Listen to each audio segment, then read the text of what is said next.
everyone. Hello, hello. Welcome to the Veteran Oral Health Virtual Road Tour in Maine. As folks are coming in from the waiting room, we would love it if you're able to join us via video so we all can be together in community as we have this conversation. Okay. I think we have a few more folks joining us. We'll give folks a second here and get started. I'm Liz Flannery. I'm the Director of Education and Leadership here at the American Institute on Disparities in Public Health. We're thrilled to be here today talking in Maine. I will say we are very excited to bring this seminar to every state in our country. I'm particularly excited to be talking to all of you in Maine today. I'm a born and raised New Englander. So while I'm not from Maine, I'm from Massachusetts. I've spent many years, summers visiting cousins, going to camp, and even getting married in Maine. So your state is near and dear to my heart, and I'm very excited to be here with all of you today. Okay, we're going to go ahead and get started. So we're going to give an introduction of who we are at AIDPH, why we're doing this work. We're going to go over a national overview of veteran oral health before we dive into what does veteran oral health look like in your state. This session is designed to be very engaging. We want to hear from you. Our goal with our research and our work is to support the work that you are doing at the local and state level. So if you have questions throughout, please pop them in the chat. You will notice that we have several opportunities for engagement throughout. So please get ready to engage and share and let us know what you're doing. Okay, and we will conclude with some action items and next steps. We are recording this session. We ask that you, again, if you are able, we would love it if you could come on camera, but stay muted throughout until it's time for discussion. The materials from this session, to include the slides and the recording, will be available on our Academy afterwards. We will share out links and information on how to access that. We invite you to type your email, your organization in the chat. In addition to wanting to hear from you, we want to make sure that you have space and time to connect with your colleagues and peers in your state who are doing this work and share resources and the programming that you're working on. So please take a moment to introduce yourselves and feel free to chat with your colleagues throughout the session here today. Okay, we are using Zoom, and if you have any questions or troubleshooting throughout, you can chat with AIDPH staff with a direct message. Oh, I think maybe Sarah Sherman from Maine, who we're going to introduce in just a moment, is going to be sharing with us a little bit today as well, and she's working on troubleshooting her sound. So I think maybe you have it up and running. Can you hear me now? Yes, perfect. Okay, great. We did it. We'll be ready to hear from you in a few slides. Okay, so Shayla Stewart from AIDPH is on the call, and if you have any questions about Zoom or other troubleshooting issues, you can shoot her a DM. Okay, so we are going to engage throughout this session primarily using a platform called Slido. If you haven't used it before, it's very easy and straightforward, and you can access it in a few ways. You can grab your phone and scan the QR code here. You can type slido.com into your browser and use this code right here. So I'm just going to give everyone a minute. If you can go ahead and pull that up, we will be using that throughout the session here today. Sheila's also going to post slido.com and the code in the chat so you can have direct access from the chat as well. Okay. These are our learning objectives. We have CEUs tied to this session. We will give further instruction on how to request those at the end of our time here today. These learning objectives is what we are hoping you come away from this session with, tied to our CEU. They're also posted in the Academy and the registration information with this program. Okay, so we're gonna get warmed up with Slido to make sure we can all have access and we are ready to engage. So if you pulled that up, please toggle over to Slido. We're gonna, again, it's in the chat so folks can click on that as well. I think maybe there were some folks in the waiting room who just came in, so maybe we can post it one more time, Shayla, so it pops up for them. And we wanna hear from you, what brought you to today's session? Are you hoping to learn, to share, to connect, to act, or perhaps all of the above? Okay. See, we have 14 participants, which is fantastic, and we're about 5 response rates, so we'll give folks a few more seconds. All of the above, I love that.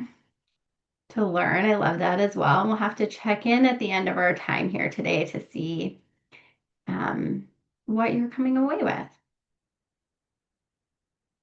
Okay. If you had any trouble accessing Slido, again, you can ask Shayla in the chat about that, and she can help you out.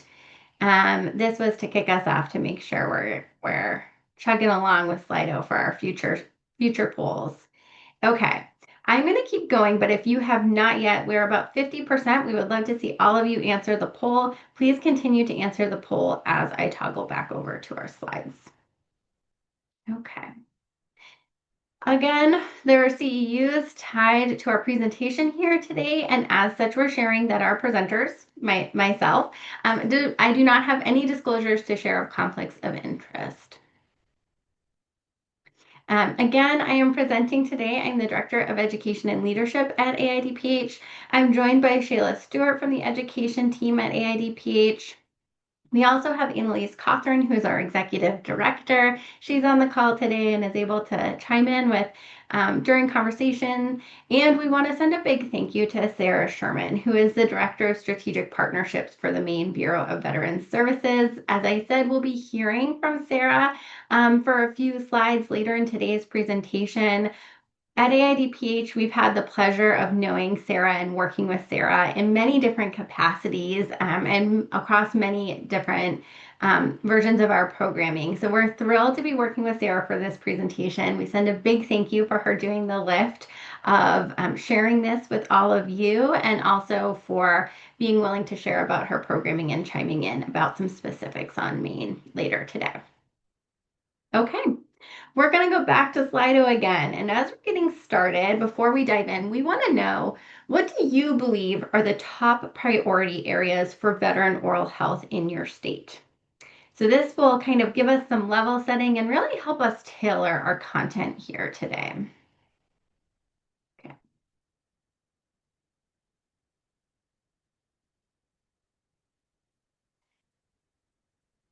Okay. Access to care.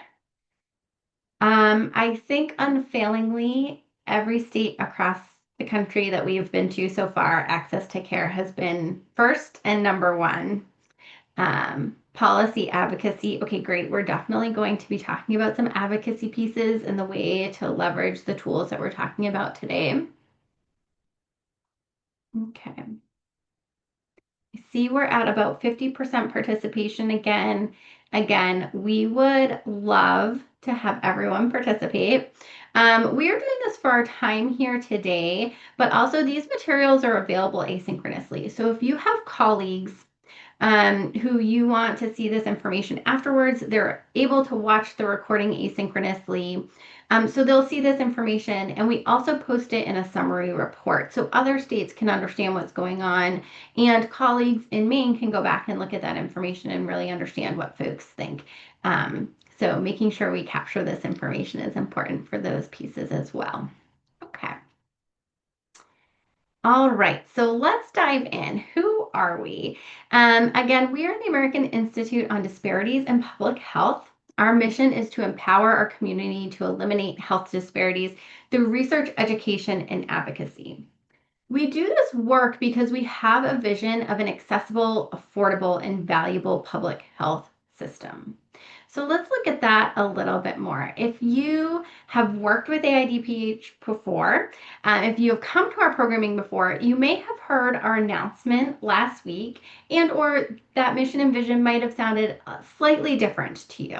And that's because we just announced that we are expanding our mission to really name that the work that we're doing and talk more about the intersection of how oral health, which is the foundation of our work and the work that we've been doing for the past 10 years, really intersects with these other pieces of mental health, chronic disease, women's health.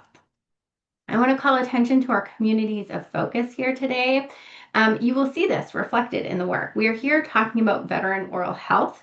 Veterans and active duty service members are one of our main communities of focus, but you will see how veteran oral health really intersects with rural communities, people with disabilities, and we'll look at that a little bit more on this slide here, looking at the intersection of our communities of focus. We understand there's always intersectionality, and particularly what we're talking about here today, approximately 30% of veterans report having a disability. Approximately 25% of veterans live in a rural area, something we'll be talking a lot about today as we dive into the data.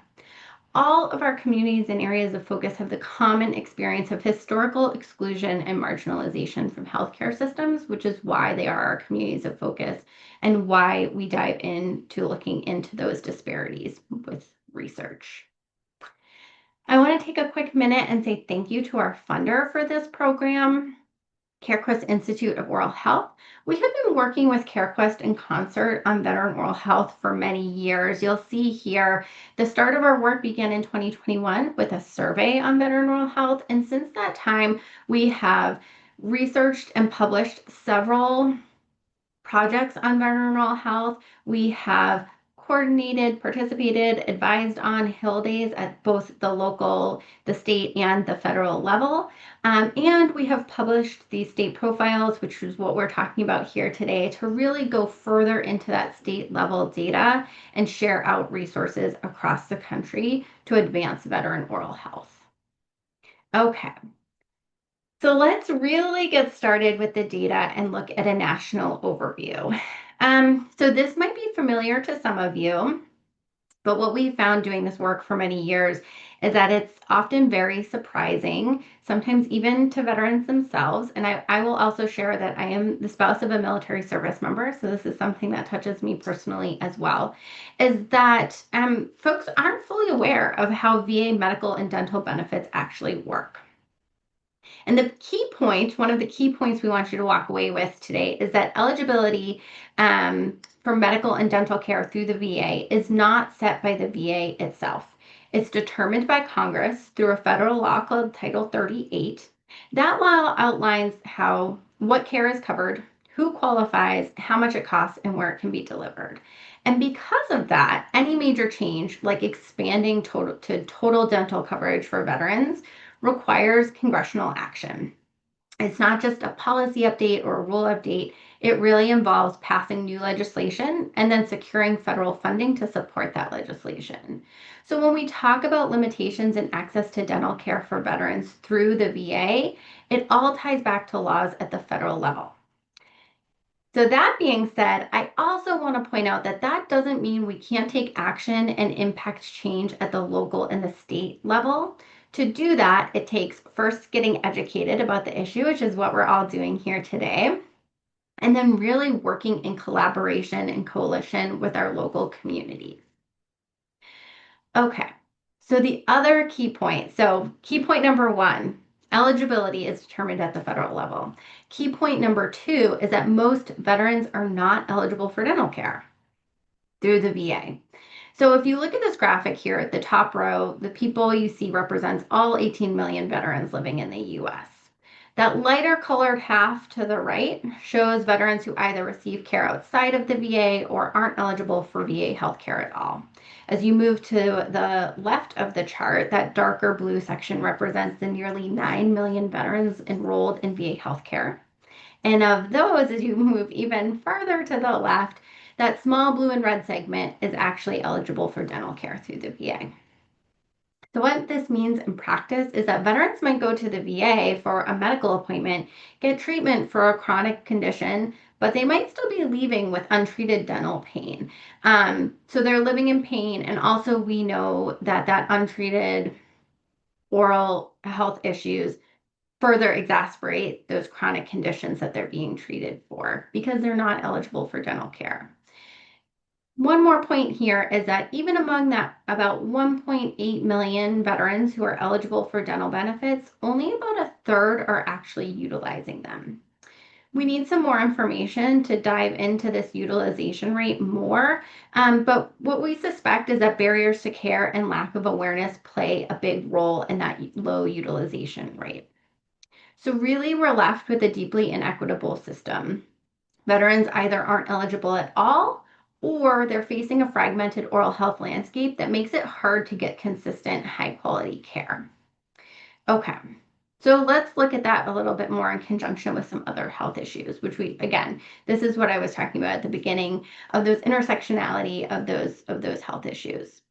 So veterans living with chronic conditions like heart disease and diabetes are especially vulnerable to oral health issues.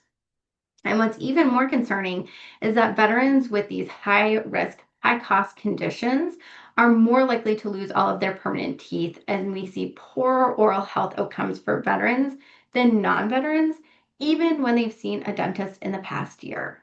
So, what that's telling us is that access alone isn't solving the problem. Even when veterans are getting dental care, many still face some of the worst oral health outcomes.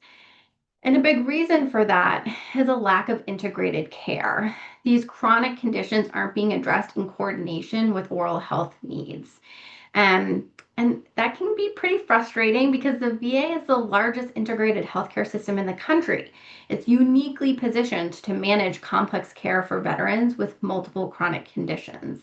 But since most veterans aren't eligible for dental care through the VA, they're missing out on that critical coordinated care piece, which leaves major gaps in their oral health outcomes and their overall health outcomes.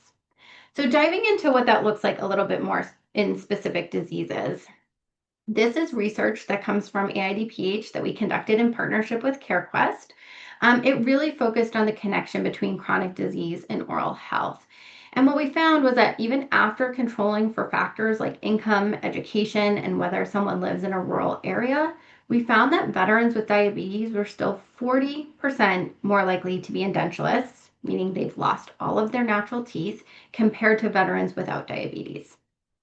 Really a powerful indicator of just how strongly chronic disease can impact oral health outcomes, even when other risk factors are taken into account. And just as concerning as those findings is what we see when we look at heart disease. Veterans with heart disease were 30% more likely to be completely edentulous compared to veterans without heart disease. Again, reinforcing that chronic disease connection. So what we want to look at here is that it's not just about poor oral health outcomes or reduced quality of life. Those are, of course, very serious conditions and concerns. But when we think through the public health landscape, it's about the broader health income impact and the cost of care. When dental care is managed as part of an integrated healthcare system, like what the VA could offer if dental coverage was expanded, there's a really clear opportunity for cost savings, especially for veterans with chronic conditions. So, some of the recent research we have shows that for every $1 invested in dental care as part of diabetes management, there's a $1 savings in related medical costs. And with heart disease, it's even more striking. For every $1 spent on preventative oral health, there's a $2 saved in heart disease management. So at that point, dental care isn't just a health benefit, it's paying for itself and or saving on the whole system.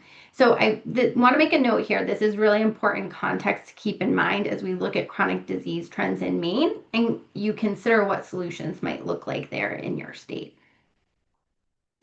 Okay, we mentioned the intersectionality with rural veterans, so we just want to pull in a community spotlight here of rural veterans and look at some of those outcomes.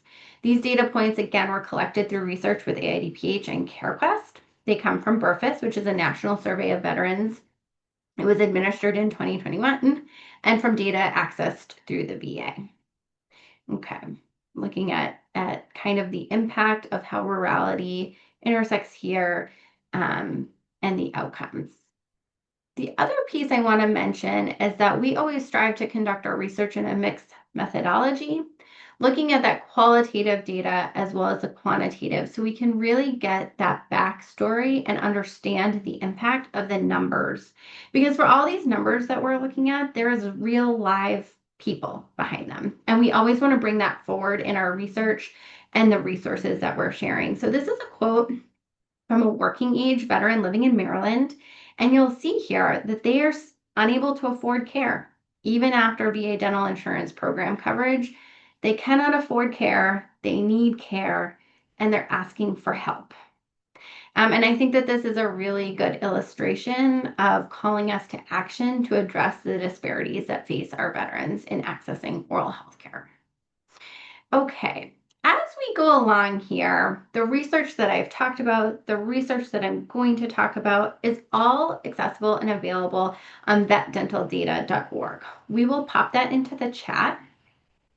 And before we dive into the state profile, I'm going to be talking about the resources that are there and some additional pieces and ways you can dive into the data that are available on vetdentaldata.org.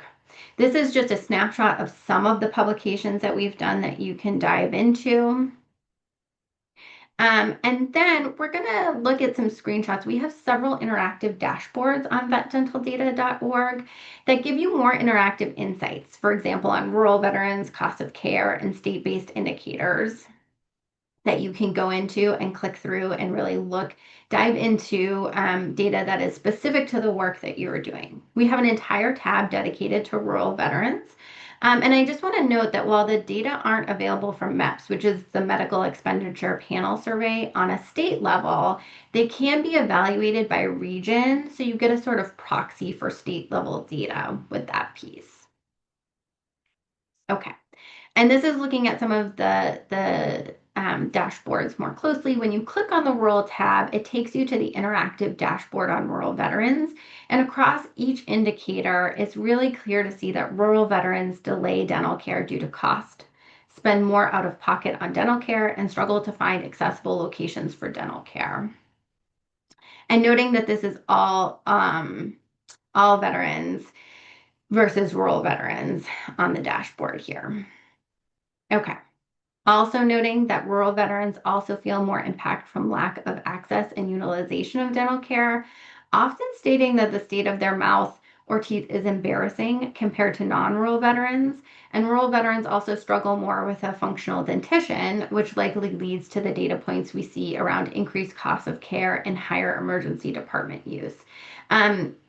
Noting that piece, I will let all of you dive in, but looking at that embarrassment piece, again, tying back to that mental health piece, we have research and data in the publications that I showed, looking at how that impacts work, quality of life, and again, that mental health piece. Okay, so this is what we're going to be diving into here. The state profiles. We will pull them up in just a moment. And if you have not already looked at your state profile, I invite you to click on the link Shayla posted or go to vetdentaldata.org and pull up your state profile. You can click on publications, pop in Maine, and pull up your profile so you can go along as we go through it in our time here today. There's also an interactive map. So if you hover over Maine on the interactive map, you'll find a detailed profile that outlines what veteran oral health looks like in your state. You can also hover over other states for comparison. We'll talk about that a little bit more. And really noting here that the reason we pulled these state profiles together, again, we've been doing this work at the national level for many, many years at this point. And we were repeatedly getting the question, what does veteran oral health look like in my state? What is more specific information to my state? And that was really our call to develop these state profiles and then have these community conversations with folks doing the work in their state. Okay, you have been hearing from me for quite a while, so we're going to pause for a second and hear from you before we dive into your state profile. We would love for you to share one word naming what you think your state's biggest challenge is for veteran oral health. So toggle back to Slido. You can scan the QR code here. You can click on the link in the chat. You can plug it into your browser and use this code and share a word that is your biggest challenge for veteran oral health.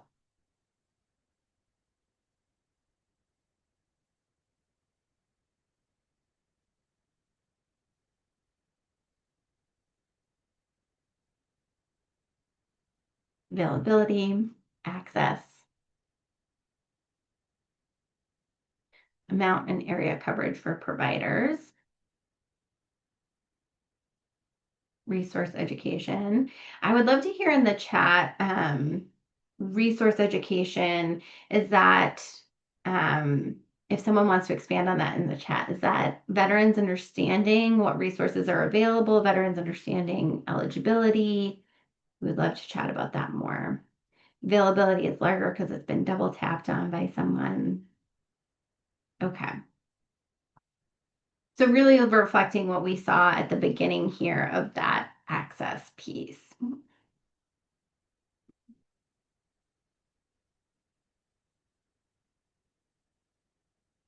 I covered it up by mistake and I can't. There we go.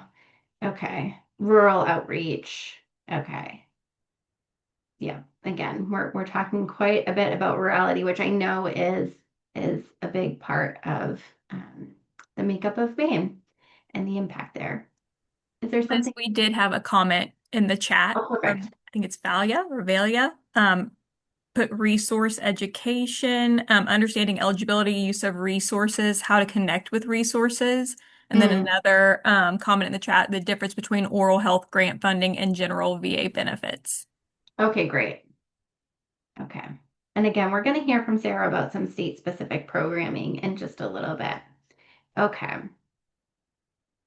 Now I'm going to toggle back over to our slides, but I see that folks are still typing. So again, please continue to do so, even though I'm back on slides here. We want to make sure we hear from everyone on the call. Thank you for sharing all. Okay, so we are going to get to the meat of it, your state profile. And as we dive into our state profile, I want to make a quick note on the data and the process. The demographic and geographic distribution data presented here are derived from data that came from the VA. And as with all administrative data, estimates may differ from locally reported figures due to difference in data sources, definition, enrollment status, reporting timeframes.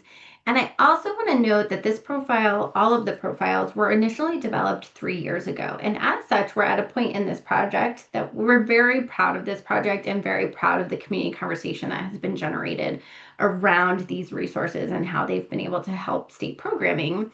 And since they're 3 years old, now we are currently conducting updated analysis. Our research team is doing updated analyses, and our comms team is working to take that data and redo the profiles. There will be updated analyses with the most recent data, as well as some expanded information on the profiles. So we want to note to keep an eye out for those updates. If you're seeing maybe a little bit of discrepancy of what you see at the local level, it's probably that national versus local piece, as well as the timing.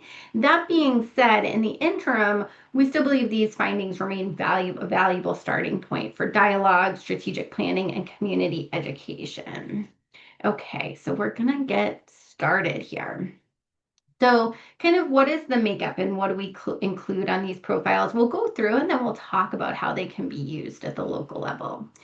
So we open each profile with some quick context. Again, what's happening in Maine, how it fits into the bigger picture nationally, especially when it comes to dental care access through the VA.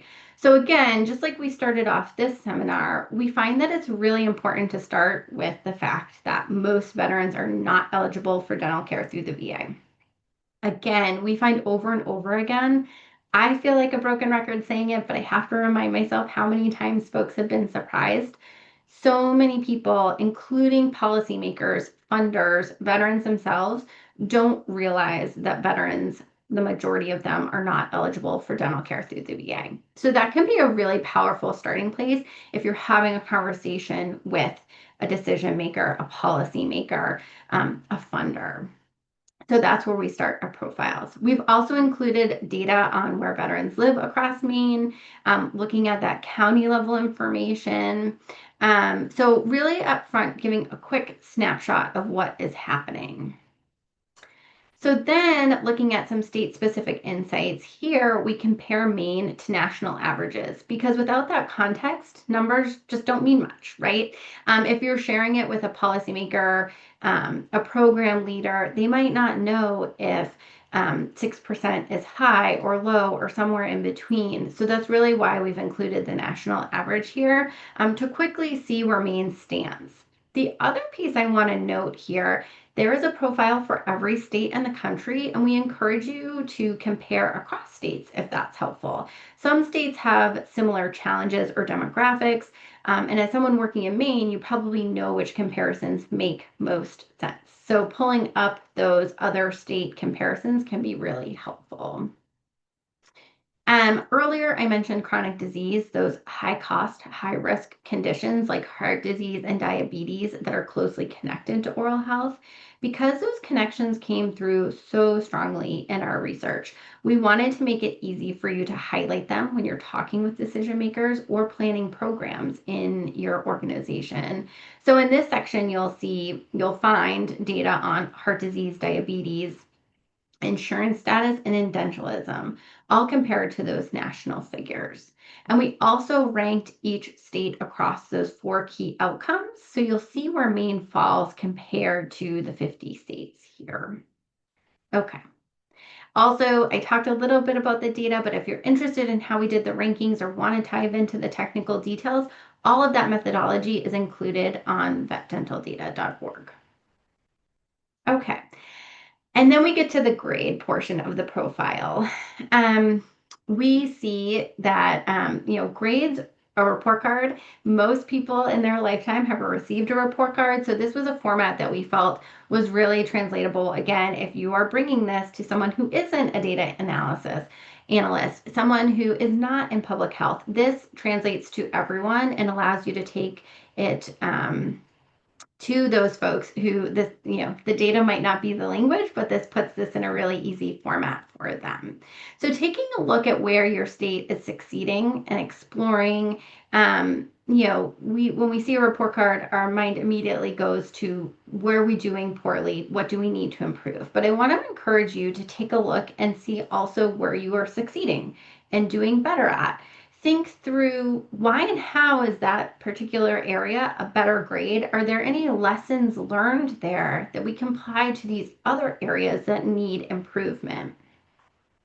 Okay. You can also use that tactic if you are comparing in other states. If you pull up another state and see that they have an A in a certain area, reach out to colleagues in that state, kind of think through, is there a success story, an initiative that they did that might be replicable in our state, that we can take their wins and apply them here locally.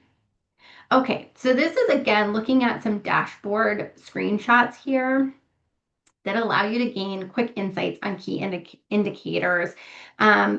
It's the same information, but this is a faster way to look at those comparisons that you can hover over the states and have the data pull up quickly, and then you can dive into their state profile a little bit more in depth. Get that kind of quickly gather comparable data in a fast visual way. All right. So as we move into our next portion of talking about how we use the state profile, we would love to hear from you in the chat. Are there any barriers that isn't reflected in the data? We understand that publicly available data sets are limited. There might be things that they're not asking that we wish they were. Is there something you're seeing at the local level in your work, in your programming, that you know is real for veterans in your community that is not reflected in the data here? And I know Sheila's monitoring the chat. I have it on my second screen. So if I'm looking over here, that is why. Okay. So go ahead and think through that.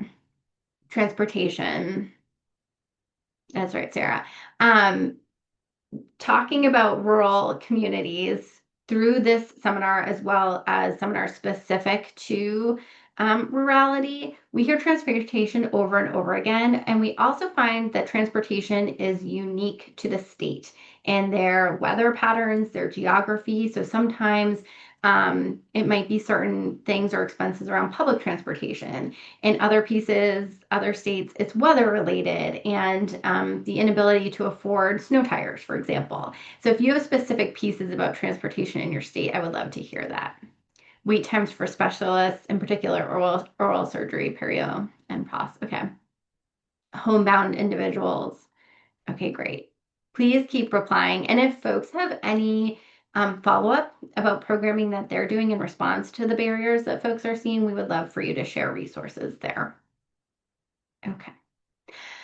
Okay, so I hope going through the data and the details was informative, but what we really want you to take away from this session is next steps and how you can leverage these profiles and this data and as tools in the work that you're doing. Okay, so veteran advocacy, that was mentioned at the beginning of the call. I think it was brought up as an interest area. One of the most powerful things we can do with data is advocate. And that can look different depending on your role. You might be a provider and you might be doing individual patient advocacy and speaking up for your individual patient. You might be a policymaker and looking at things at the systems level. You might be a veteran yourself and working to share resources with peers, or again, speaking up for yourself. These profiles that we have give you credible local data to bring to your city council, your state legislators, your congressional reps. You could also do something like organize a listening session in your community. You could invite decision makers. You can invite veterans themselves to speak. And also just want to note that small advocacy actions like coming here or sharing out these resources with someone, calling elected official, those small pieces might not be what we think immediately when we talk about advocacy, but they ripple outward in really big ways and are just as important. Okay, educating. So many people working in healthcare or veteran services, again, don't know how stark the oral health gap is. They don't know that the gap exists or how stark it is. They don't know that most veterans are not eligible for dental care through the VA. I've seen this reflected in your responses as well. So that's where the education piece comes in. You could take this profile and lead a short talk with your organization. If you have staff education sessions, if you have lunch and learns, this is something where you could pull it forward and have a ready-made kind of tailored piece that could lead a conversation. You could bring it to your coalition. When stakeholders are informed, they become allies, and that's how we build momentum and work towards change. It's also an opportunity to work across silos. So some of the pieces that I'm seeing reflected in there about barriers like travel, homebound individuals, it could be an opportunity to collaborate with other organizations. Maybe there's organizations who are working in housing or mental health. Maybe there's organizations that have a travel initiative that you could partner with. Food access, finding a new way to align your efforts with folks in your community doing the work in other ways can be a really great starting point and some innovative ideas. Okay, informing strategic decisions. So data is a tool for strategic thinking. Whether you're leading a nonprofit, you're managing a health program, again, you're a provider yourself, we hope that you can use the profile to help you decide where to focus. So that might be geographically where. It might be a rural county with no dental providers or a population group at a higher risk. Or it might be a more figurative where. Maybe we're going to start with diabetes and look at that because of the grade that we received in that area. Again, this profile we hope helps you make the case for why you're investing resources where you are. And if you're doing evaluation or reporting, it gives you a baseline. Here's where we started and here's where we're trying to shift. And to that end, we can talk about how this profile can bring in resources. So grant makers and funders, they want to see data and they want to see it grounded in the community. And that's what this profile gives you. You can use it in your problem statement of your grant or show gaps in care. You can also use it again to cite it as a foundation of the solution you're working towards and measuring your objectives with a benchmark. Okay. So I'm going to actually skip over to this poll here. Again, we want to be leveraging tools in our research to best serve the work that you're doing. So we want to hear from you about what additional tools would be most helpful to your work. We're going to toggle back to Slido. So again, you can scan this QR code. If you don't still have it pulled up, you can go to slido.com and plug in this code. Educational materials. Okay, I think that's reflective of the issues that you've already shared. So that makes sense. And if respondents want to share more in the chat about the target audience for the educational materials or the topics of the educational materials, that would be great. Again, we'll share that out as a summary of what's happening in Maine and how we can best activate. Okay, I see that 3 folks have responded. I'll give another second for response. We want to make sure we have everyone responding to the polls. And I am going to go back to our slides, but please continue to respond. Okay. So we talked at the beginning of the call about how even though eligibility is set at the federal level, and if we wanted to expand access to dental coverage through the VA, something needs to change legislatively at the federal level. And we said that doesn't mean we can't do things at the state level to improve access. So here are some policy advocacy spotlights of success stories that we want to share about really innovative things that happen at the state level to improve access to care. And then we're going to hear some specifics again from Sarah about what's happening in Maine. So Florida passed legislation creating the Veterans Dental Care Grant Program within the Florida Department of Veterans Affairs. And that program was designed to provide dental care to veterans living in Florida. The department partners with a statewide direct support organization to administer the program, and that organization will distribute grants to nonprofits with a strong track record of serving veterans. And then those nonprofits deliver care to eligible veterans based on income, service history, and other qualifying criteria.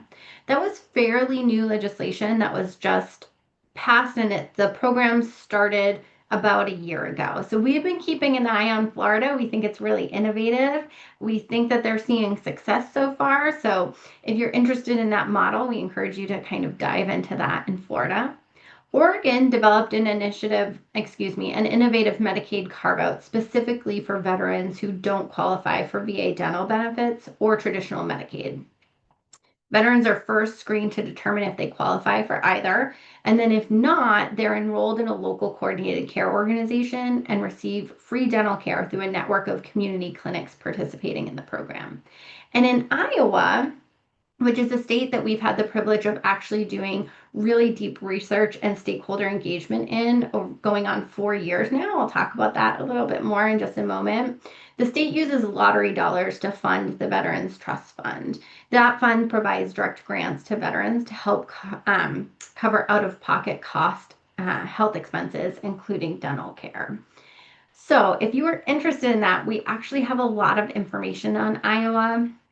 We did a very comprehensive analysis, a year-long research project into Iowa, came away with several strategic recommendations, and from there conducted a series of stakeholder engagement pieces. We had several listening and learning sessions with the stakeholders. We had an in-person summit. And we have developed out a full strategic plan and advocacy toolkit, and their coalition is working on enacting the strategies laid out in that strategic plan from their stakeholders and are actually making a lot of progress. We're very excited about the model in Iowa because it's a framework and example of how it might be a slow start, but if you put in a concerted strategic effort over several years, you gain momentum and really can make meaningful and tangible change and impact. So if anyone has any questions, I want to pause. I want to make sure we have enough time for Sarah to share about some Maine pieces, but we're happy to answer questions about Iowa. And we have a lot of resources about this work and the models that we followed on our website. Okay. Without further ado, I'm going to hand it over to Sarah, and you have a couple of slides here, so just let me know when you want me to advance, Sarah. Great. Thank you, Liz, and good afternoon, everyone. Just a little background. The Maine Veterans Dental Network was founded roughly 6 years ago with a $35,000 grant from Northeast Delta Dental. We started off with 15 clinics in our network, which has now grown to 23 dental clinics and 1 mobile unit. And we only work with nonprofits, federally qualified health centers, and the state's 2 dental teaching schools. Initially, we provided $500 grants per veteran, and in the first year, we served 281 veterans. Next slide, please. I'm incredibly proud to report that we have since expanded. This year, we awarded a $350,000 grant. And every year we meet with all of our dental clinics in October, and there was agreement that we needed to increase our grant award. This year, we're offering up to $3,000 grants per veteran. And when I say up to, that is based on the dentist treatment plan. So if you just need checkups and cleanings, no problem. But then the rest of that grant money allotted to you goes to the next veteran standing in line. And to date, we have served 1,989 veterans across Maine's 16 counties. Thank you, Liz. Thank you so much, Sarah. And I know Sarah has also provided some resources, some pamphlet information that we will post on the Academy and share out with registrants in a follow-up email. And I'm assuming, Sarah, if folks want to reach out and contact or have questions, that's okay to do so. Absolutely. I'll put my email over in the messages. Okay, great. So I'm going to pause us for a second and I'm actually going to stop my share. And I just want to see, do folks have questions? Questions for the data we covered, questions for Sarah about programming in Maine. What can we answer for everyone?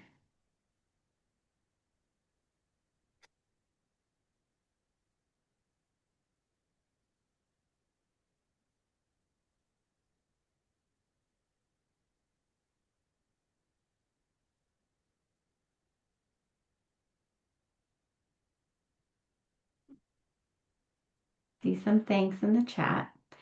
And alternatively, oh, Nicole, yes. Hi, this is Nicole, the Director of the Office of Rural Health and Primary Care. Um, I guess one thing you can do, and I know Sarah has done an amazing amount of work for Maine, so we're eternally grateful for her and what she's done. So I guess one of the things that I'm thinking of, we just received a Rural Veterans Grant through the Federal Office of Rural Health Policy. And one of the thoughts is we really, as we're trying now, it's more broader than oral health, but we know that oral health is a factor in this, is like maybe having us to have that outreach with like Iowa and states that we're able to advocate. We can develop training tools and educational modules, but the biggest impact we're going to have if we change policy, because and that's where I think the advocacy we need support on that. And because it is, as Sarah mentioned, it's our nonprofits, our federally qualified health centers, but we should be able to provide this service to throughout the state of Maine in a bigger, broader array of healthcare facilities, and being able to pay for it instead of just always trying to sustainability through grant funding. Mm-hmm. And so I guess my ask is, maybe if there is a way, not to put more work on you, but if like a core group of states can get together and start sharing what they're doing or best practices. And so we're not recreating the wheel. And maybe it's happening already, Sarah. When that slide came up, I took a picture of it and sent it to Director Richmond because he's not in the office today. So all the states in the union are part of the National Association of Directors for Veteran Services. And I sent him a picture of the slide and said, can we reach out to our NASDVA colleagues and get information on all three of these programs? So yes, we can absolutely find out how the other states did this, and then I can share it with the group.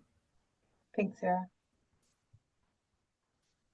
Yeah, I think that's a great conversation point. I will say broadly, I know it might feel like coming to a 1 hour seminar one day might not be a big step or doing a piece, but we've been, again, doing this work for many years and really have seen how starting the conversation, how having champions at the local level, continuing to have the conversation and spread the education can really snowball into momentum and really get a coalition behind this issue and move it forward.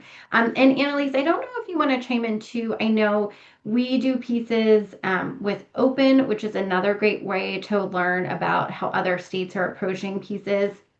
veteran oral health, but in other areas as well. Is there anything you want to share around that or other ways to connect? One thing that came to mind, and I was about to put this in the chat, which is we report out on our work with every state. And we're reporting it out, but we're reporting out what states have told us.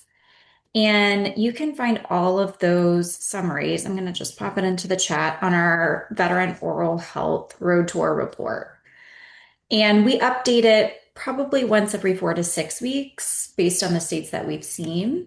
And a couple things come to mind, which is any state that has a really innovative policy mechanism or funding mechanism, we try to highlight that here on the report. So we have a few highlighted. Iowa, of course, is included. We also talked about after the session, we'd like to highlight Maine because Maine is the only state that we're aware of that has a dedicated dental network. And it's an interesting and replicable care delivery model. However, I see your point about needing to sustain it. It can't just be philanthropy that sustains it. So, well, I think there are some interesting things you can consider, like with Iowa lottery dollars. There's also appropriated funds from the state in Florida to fund a network of nonprofits giving dental care to veterans. Like there are some interesting ways that you can look at what states are doing there. And also, I want to name that we're happy to be facilitators and connectors to any of these states. I know we just had an outreach from New Hampshire last week about saying we're trying to put together a policy book. Some of our legislators are interested in this. So we want to be the connectors and the facilitators of that. And my question back to you is there anything AIDPH can be doing in that vein that can help you with those connections? Like I'm kind of naming the things that I'm thinking of that we're doing. And if there's something that we can do better or differently, we want to be able to do that work to support you.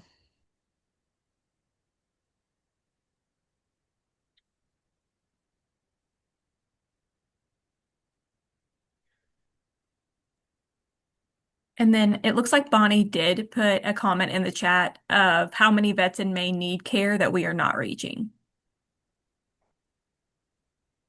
Sarah, is that something you want to speak to? Well, we've been doing this 6 years now. I would estimate it's probably a solid 25%. We have roughly 15% of veterans who are 100% service connected to the VA. Then there's a portion of veterans either through their work or their spouses are receiving dental insurance. Then there's those who can afford, it's like, how do you eat an elephant a bite at a time? Then there's those who can afford to pay out of pocket. I'm guessing 25% are not getting any dental care at all unless they connect to our program. Okay, thank you. I will also follow up on what Annalise was saying, Nicole, if we are in a limited space here and kind of processing a lot of data and information. And we are here after this call. This is our work. Again, our goal with our work is to empower our communities. You are part of that, the folks working in public health for veteran oral health. So if something occurs to you post-call, please reach out. We will post our email in the chat, programs@aidph.org. We're always happy to chat and troubleshoot and talk about connective ideas. Sarah? Just two more thoughts and something I learned from one of my programs with AIDPH. I've got 6 years worth of data that could be mined. We have a network in place with 23 dental clinics. I've already spoken to Representative Holly Stover about how we could find funding for this through the state. And recently, Rutgers Dental School in New Jersey reached out to me to find out how they could do what we're doing, because as many of you may remember, 4 or 5 years ago, the VA funded programs at the two big dental schools.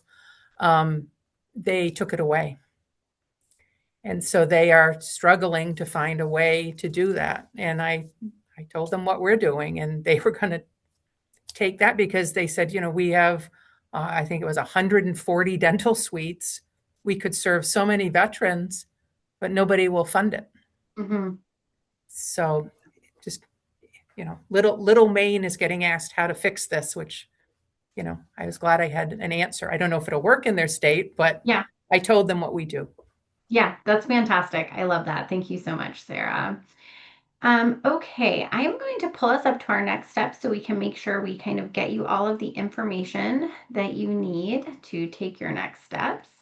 But again, we are here to continue the conversation as you like and as you need. So again, this was a lot of information, a bit of a fire hose of data, but I hope you're hearing it, and instead of feeling overwhelmed, I hope you're feeling activated and empowered. I know it's a lot to take in. We're also all really busy. We have jobs and families, but as such, because we are busy, I'm going to leave you with one concrete, easy step to take after this session to take the momentum, the activation, and move forward. And that's to share your state profile with one new person or organization.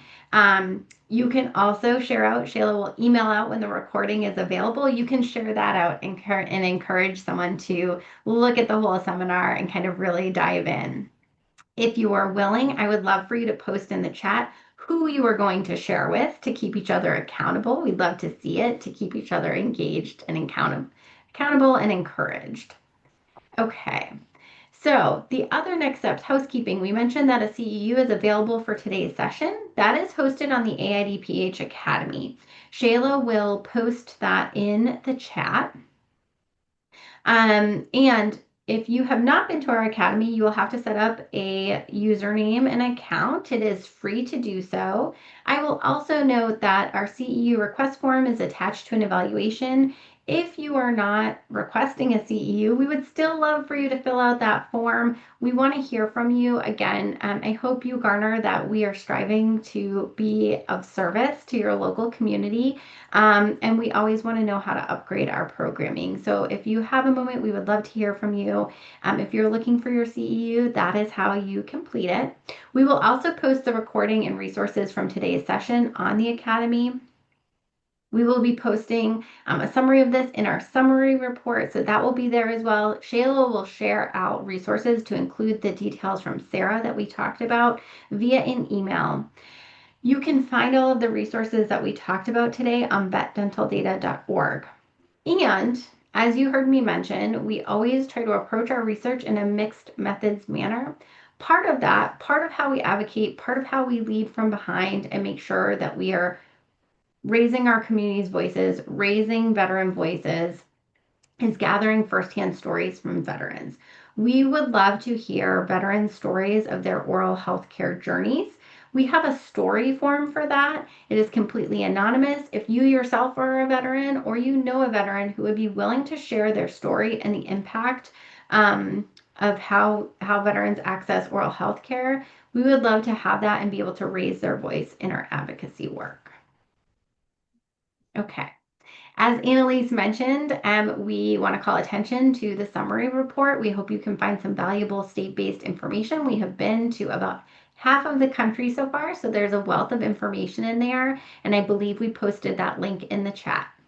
And we leave you with that veterans deserve equitable oral health, and we thank you for taking time out of your day to learn about this disparity for veterans and get activated on it. So without further ado, I will say farewell. Again, thank you for your time. We are here for follow-up, and we hope everyone has a wonderful day.